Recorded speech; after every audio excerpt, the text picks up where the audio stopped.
Welcome everybody to the PBynum podcast. I had a quick thought that I wanted to talk about. I've kind of been convicted of this recently, working through pride and all that as, you know, about to be an adult, have a lot of goals and stuff. Um, I was thinking about how we should give credit to God for a lot of things that we do, just about like being humble and all that. But it's not just some things, is one thing I was working through.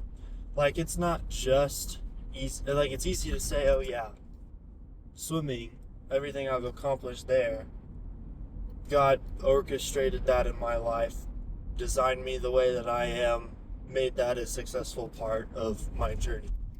It's like, yes. But, oh my gosh, that guy almost hit me. Um, there's like, you can't just, you gotta give up everything in your own heart. Like, it's one thing to say out loud that this part of me was God's doing. There's another thing, like the way I know to love people, God did. The generosity I may have, the, like, all the fruits of the Spirit are all gifts from the Lord. I was talking about this, I think, in the last episode. Like, when people say I might be a good person, that was a gift from God to give me the. He was the reason for basically everything, I guess.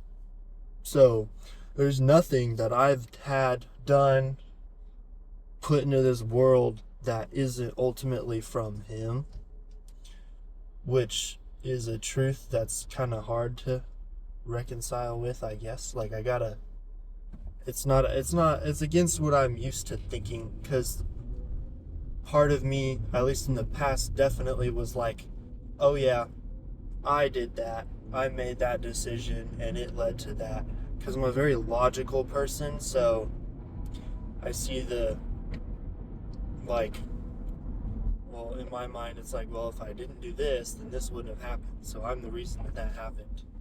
But a lot of the power I have to make good decisions comes from the Lord.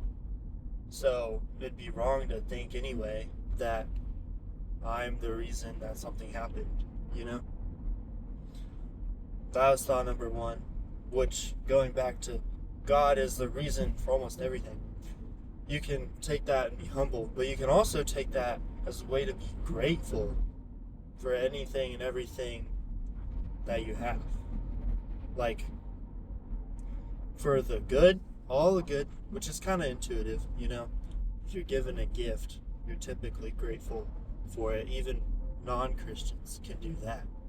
But to take it a step further is to be like grateful for the trials and rough times that God's puts you through, and how it builds you and grows you in relationship with Him, and how you can be someone that can talk to people going through the trial as well, and all the benefits and ways God works through the negative are gifts, even though the negative isn't from Him, like loss of loved people, sickness, all these things that happen aren't like God's punishment. He promised not to do that, to punish the world anymore. That's what the rainbow's for. If you read the Bible, I think it's in Genesis. Don't quote me. I'm not perfect at reading the Bible. I don't remember things very well, like names. History is one of my worst subjects, and sometimes if I'm not in the right head and heart posture, I read the Bible like it's a history book and not really like to spend time with God. Anyway, that's a different thing. Like, negative isn't from God, but it's something to be grateful for because he can always use it. And he does. Like, he's promised to use the negative for the good if we turn to him.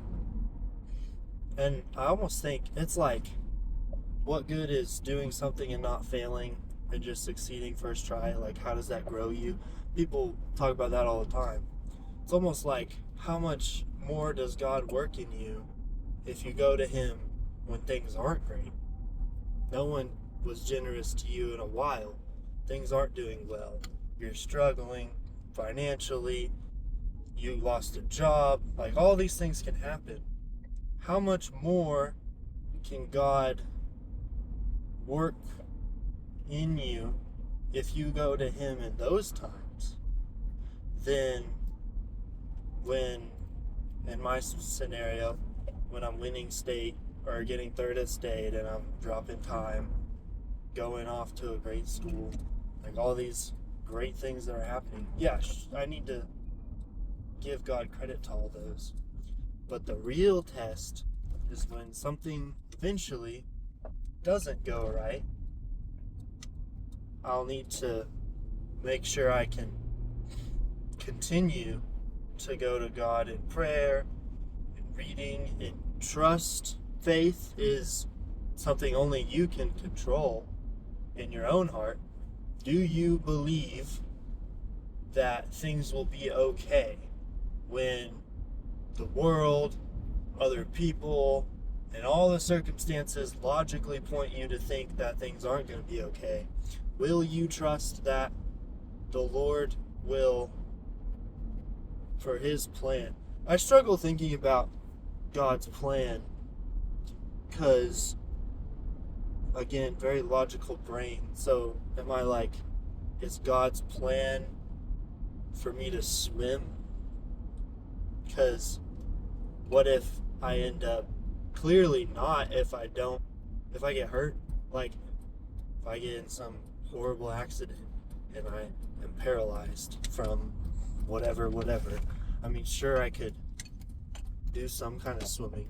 Like if I lost an arm, I don't know, something could happen to where swimming might not be the journey that I should go on. And would that be disobeying God's plan? I don't think so. So it's hard for me to logically understand God's plan. But I think that's the beauty of it, is no one understands it. So there's no amount of picking and choosing that I can do that could ruin it. There's no amount of wrong path, right path. There's a path with him or a path without him, I think. So as long as I continue to stay with him and whatever path I'm in, good, bad, whatever, that's God's plan. If I got paralyzed and cursed God for it and strayed away, that's obviously not God's plan. So I think that's more just going through life with or without him. Is God's plan for you or not? That's nice to talk about. I don't really know if I've thought about that out loud yet. Oh, well, thanks for watching. Drive home. See y'all next time.